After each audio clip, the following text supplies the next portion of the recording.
Hello. So I thought we'd start out today talking about 4 students and 4 investment plans that they had to choose from. So the 4 students, we'll call them A through D. A listens to all lectures, does all the homework. B listens to lectures but doesn't have time to do homework. C stares at the teacher during class but doesn't really think about what's being said. And D, who plays video games all the time during class, pretending that they're using the graphing calculator, of course. So anyway, they each have $100 and they want to invest it. And there's 4 advisors that they get to pick from. Lynn, E.R., who says, my investment plan is your money will grow at a constant rate. Noah Growth says the same thing. So 2 investment plans that seem kind of similar. Quadratic says your money will grow at a rate proportional to the amount of time that the money has been in the account. And then there's Alex Bowe, who says your money will grow at a rate proportional to the amount of money currently in the account. So one is time and one is money.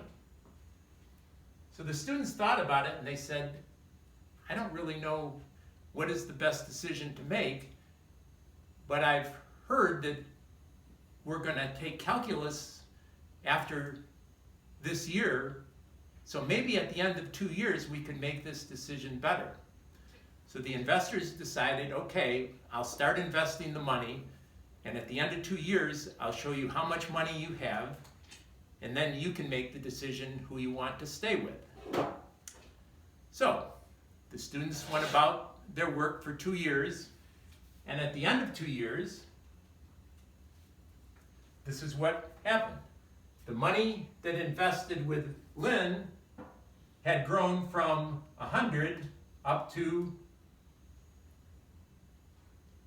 400. The same for Quad and the same for Alex. For Noah, the money was only still at 100. So the students were given a little time to do some calculations and thinking, and at the end of that, they chose. So A chose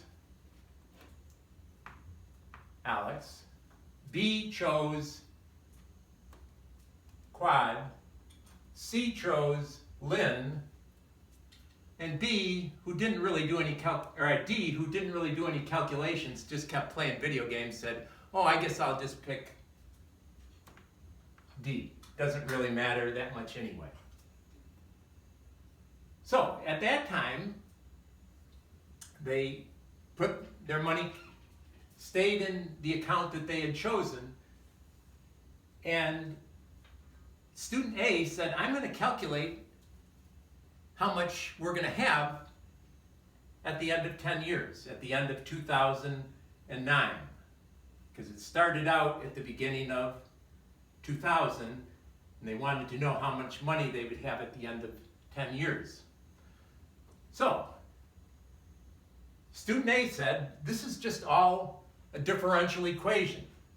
So if the money that was put in with Lynn, the rate of growth, let Y be the amount of money, the rate of growth is a constant. So we'll just call that K. Then we can solve that differential equation. Y equals KT plus C. And we have some information. At time 0, at the beginning of 2000, there was $100. So 100 equals K times 0 plus C. So C just turns out to be 100. So Y equals KT plus 100. And not only is Y of 0 equal to 100, but we know now, 2 years later, y of 2, it's grown to 400 by the end of 2001. So now you can say 400 for y and 2 for t. So 2k equals 300, or k equals 150. So now we know the amount of money at time t is going to be 150 times t plus 100. So at the end of 2009, when t equals 10, y of 10 equals 1,500 plus 100, or $1,600. So student C is going to have $1,600 at the end of 2009. Now, how about student D, who picked Noah? Well, Noah also had a constant growth rate. So it's going to have the same solution, and they all started with 100. So student D, I should maybe write that, is also going to have this same equation. Y equals kt plus 100, but at the end of 2001, when t equals 2, student D still had $100 with Noah's growth rate. So k turns out to be 0. So basically, if k is 0, y of t is just 100. So even if you plug in 10, you get 100. So that's how much student D makes. Now we go to student B.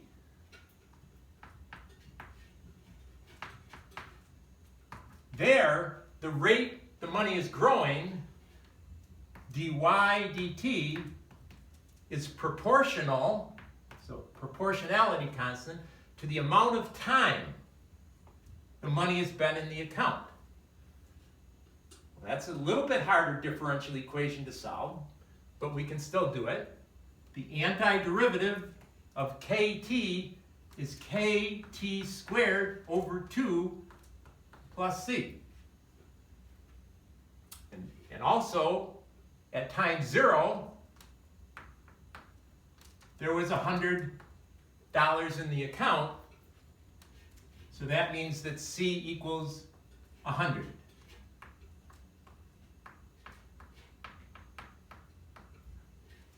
And then the money grew to 400 at time 2. So that means that 2k equals 300, k equals 150. So now we have solved that differential equation.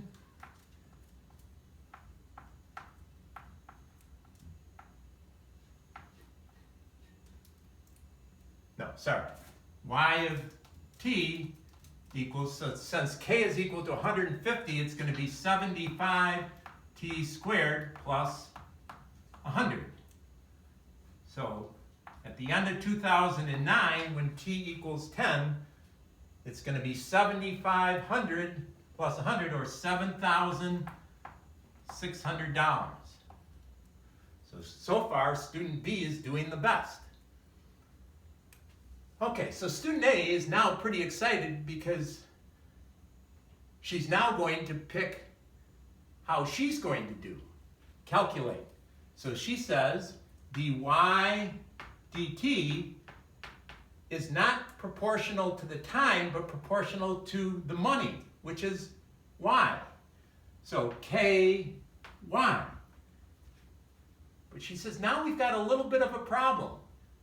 This is not in terms of the independent variable t, so I can't just take the antiderivative to get what y is. So she said, maybe what I can do is separate the variables. So she left the y dy on this side and then divided by y.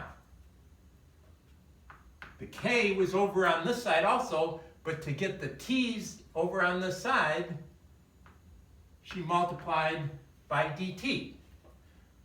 She's using these differentials. And then said, well, now I can take the antiderivative of both sides. And this turns out to be the natural log of the absolute value of y plus some constant, some general constant.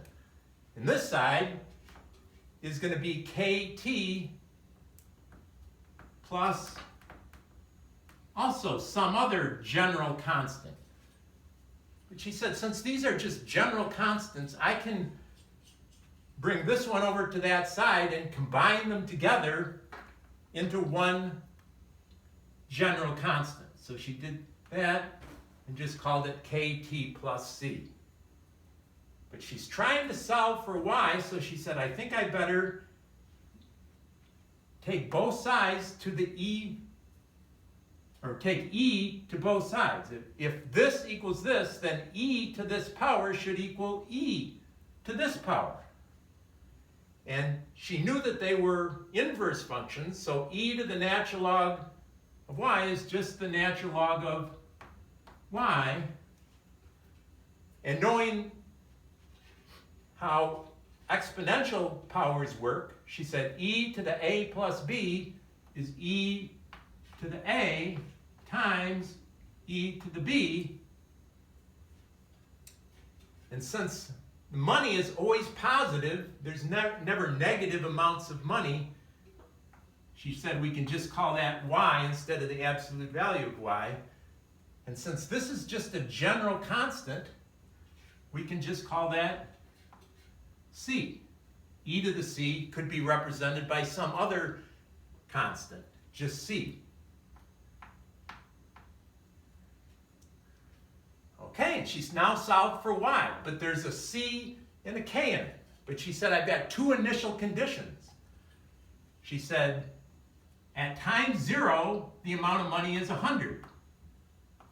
C e to the 0. Well, e to the 0 is just 1, so that means c is 100.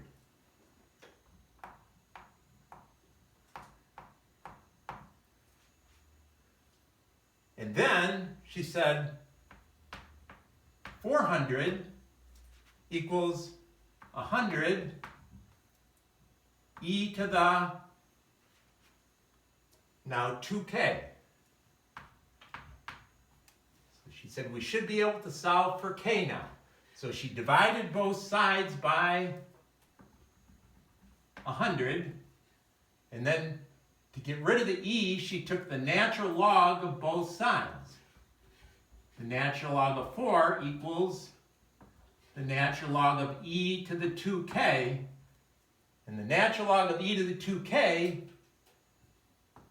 is just 2k. So k turns out to be the natural log of 4, and she said, oh, the natural log of 4 is the natural log of 2 squared. And then I can take the 2 out front. So that's the natural log of 4 divided by 2 is the natural log of 2, which she kind of knew in her head was 0.693. So now she could say that y of t equals 100 e to the kt, and she knew what k was. So then, she was really excited about this. How much money is she going to have at time 10? 100 e to the 10 natural log of 2. She said, oh, I can take this 10 and put it up in the exponent. And e to the natural log of 2 to the 10th is just 2 to the 10th. So altogether, she's going to have 2 to the 10th times 100. And she knew that 2 to the 10th was 1024, and times 100 gave her $102,400. So we now know who made the best pick, and maybe it has something to do with the way they listen to calculus when their teacher is teaching it.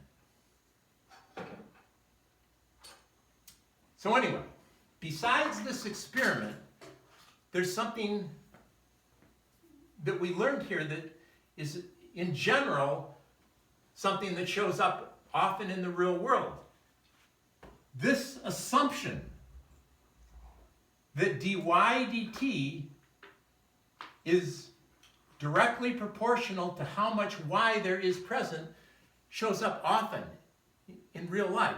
That's a normal assumption. The more people you have, the faster the growth rate is. The more money you have, the faster your growth of money is. So this is a common assumption that can be made in real life. And so it leads to this kind of solution. But you're not always going to start with 100. So instead of starting out with y of 0 to be 100, if we called y of 0 to just be some constant y0, this would turn out to be y equals y0 e to the kt. And that's called exponential growth. And that's a pretty important type of growth to know. So this is something that we just derived using differential equations with initial conditions, and we even had to separate the variables in order to do that. So I'm glad that student A knew how to do that.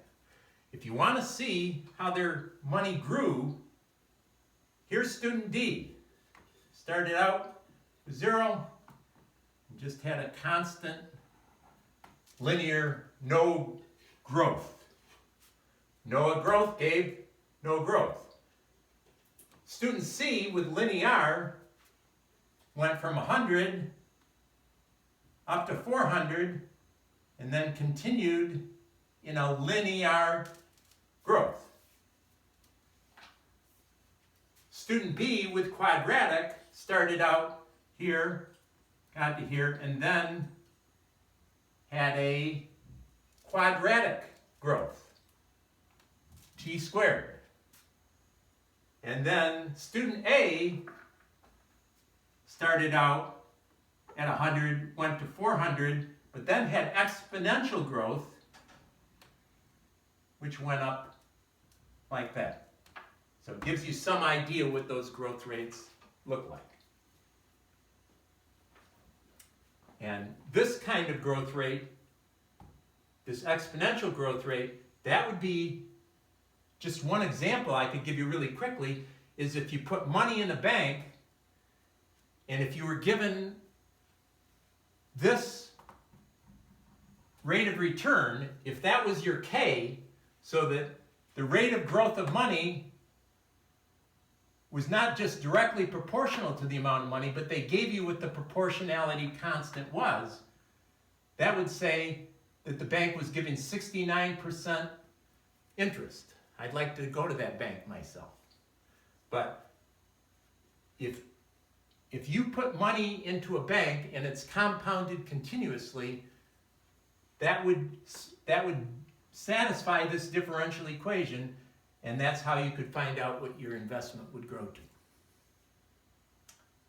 Okay, so that's really pretty much the calculus of today's lecture, but I just wanted to give you 4 examples, since this exponential growth is so important, 4 examples how it actually shows up in real life.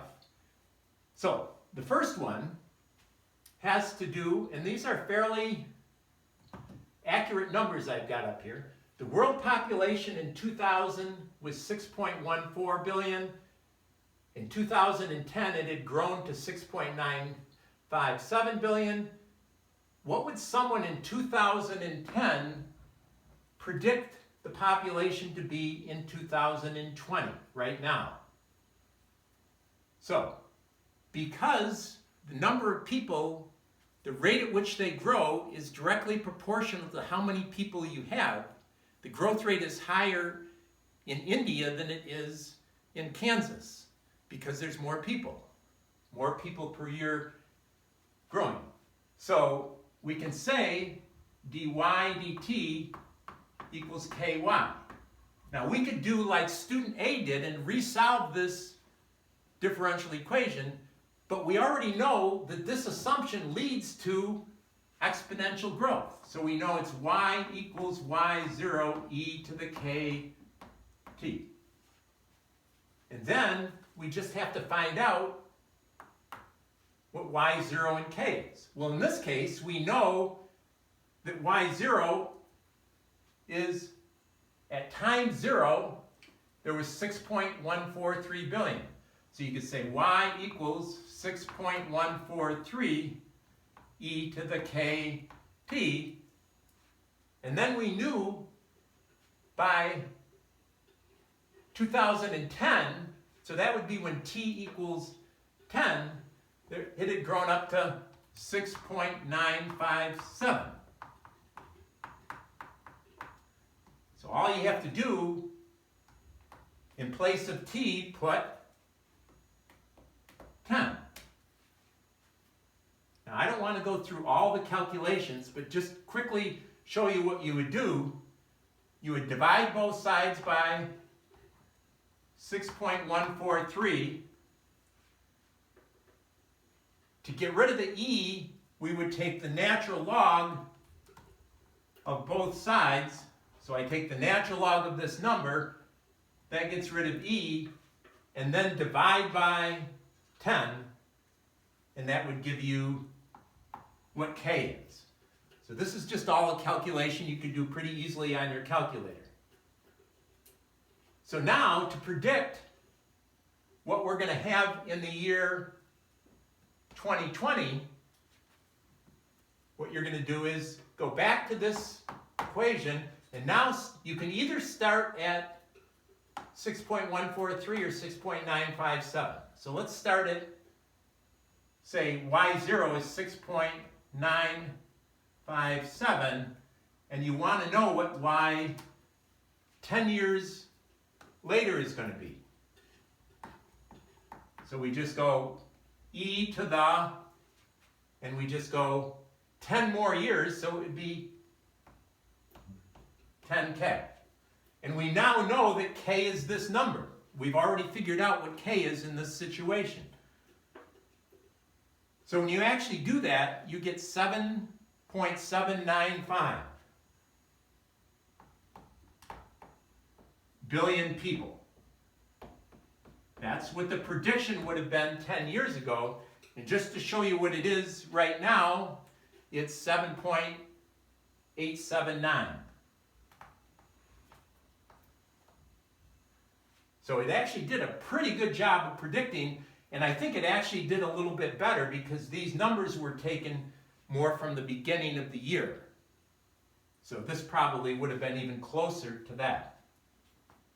Now, if you wanted to predict from 2020 what it's going to be in 2070, 50 years from right now, then you could go back to this and say, let's start at what we know it is now, 7.879, and find out what it's going to be 50 years from now. So you put 50 into that, and you get e to the 50k. And it would be the same k we used from indicating what had happened in previous years, and this turns out to be 13.765. So that's just some indication. Obviously, a lot of things can happen, but that's some prediction that almost doubling of the world population in 50 years. Okay, now there's something else that grows with this same assumption, that the more you have, the faster the growth rate is. That would be true of bacteria in an experiment. If you had bacteria in some type of petri dish and you were trying to grow some more bacteria. So this was a 5-hour experiment, and you started out with a certain number of bacteria, and at the end of 3 hours, there were 10,000 bacteria. And at the end of 5 hours, there were 40,000. And you're kind of wondering, I forgot to put down how many I had at the very beginning of the experiment. Well, since we know that this assumption is a good assumption, we can go and say, this is exponential growth. So y equals the beginning e to the kt. We have to always figure out what k is. So we know that the bacteria grew from 10,000 to 40,000. So you can put 10,000 for the beginning and 40,000, and that was in how long? It was in 3 hours. So now we can divide both sides by 10,000. We can take the natural log of both sides.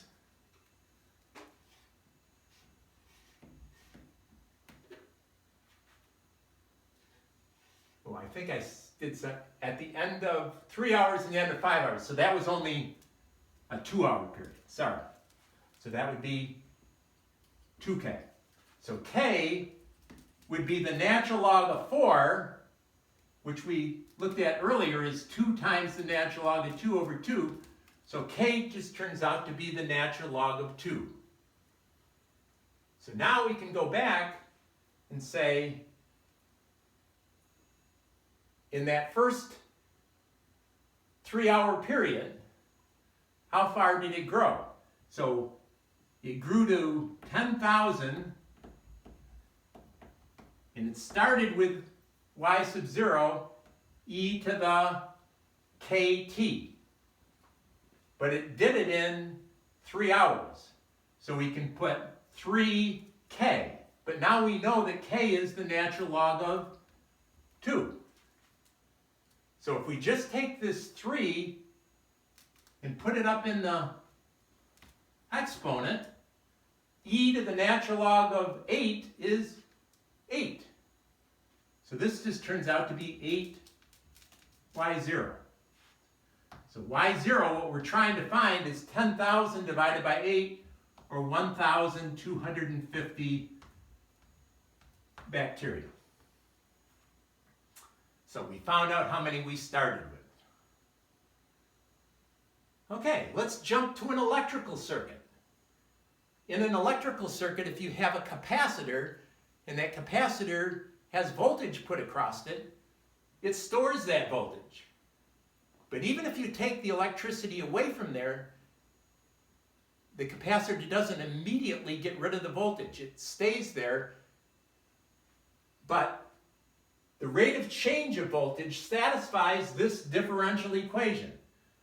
The rate of change is directly proportional to V. So again, this is happening exponentially. But because this is a negative, instead of growing, it's actually declining. The voltage is going to start going down.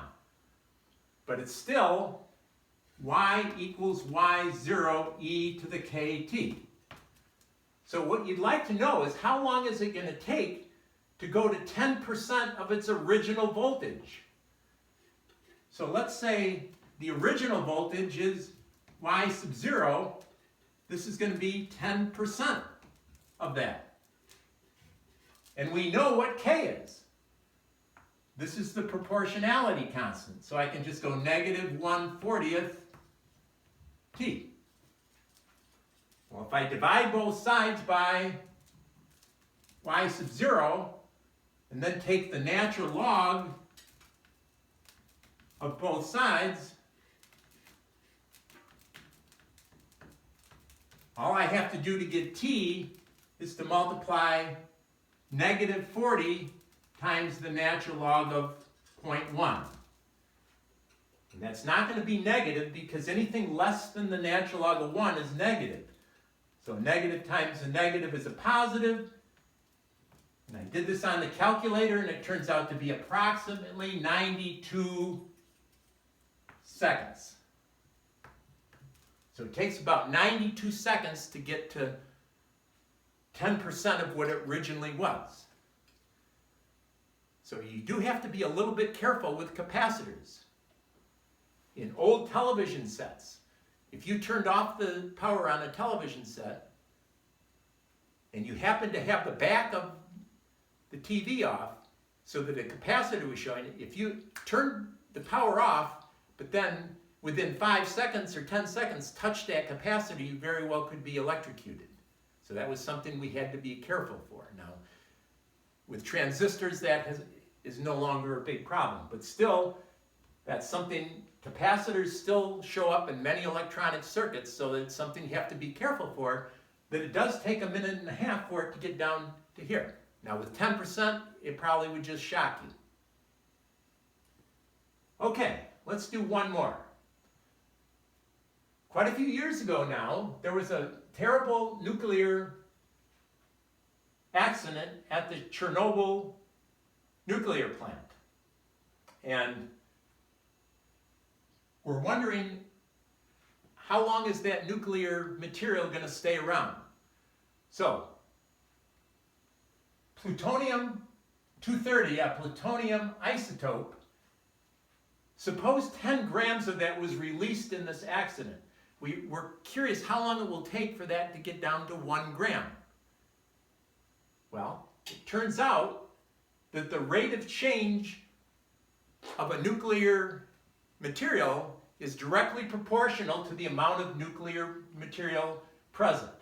So it does decay exponentially. That's a known fact. The more you have, the faster it decays. So, what do we know then? We know the half-life of plutonium-230. It's 24,360 years. So that's the time it takes to go from what it was to half of what it is. So I could put y0 equals 1/2 y0, e to the k, and now I can put t, 24,360. And I can use that to figure out what k is. So I can divide both sides by y sub 0, then take the natural log of both sides, and to get k, you just divide the natural log of 0.5 by 24,360. And you're going to get a number. And you could store that number in your calculator. Then you can say, let's say y0 is 10, and you want to know how long it's going to go to just 1 gram, e to the kt. Well, now you know what k is, and you can solve for t. So you divide both sides by 10, take the natural log of both sides, and so t is going to be the natural log of 0.1 divided by this k number that you've stored. And this turns out to be 80,923 years. Nuclear power plants, there's a lot of advantages to them, but this shows how important it is to be very, very careful in considering whether to use nuclear power, and if you do use it, how careful you should be in your design, because if you do have an accident, it doesn't go away very quickly. These isotopes take quite a while to decay. So, these to me are interesting, and they show how exponential growth and decay happens in real life. Whether it be growth like this, or decay like this, it does show up real often. All of these calculations are really algebra. So probably the most important thing we did today was show how this, from this differential equation, how we solved for this exponential growth function that's used all the time now. So differential equations, I told you earlier, are really important, and here's just one good example. So thank you, and have a good rest of your day.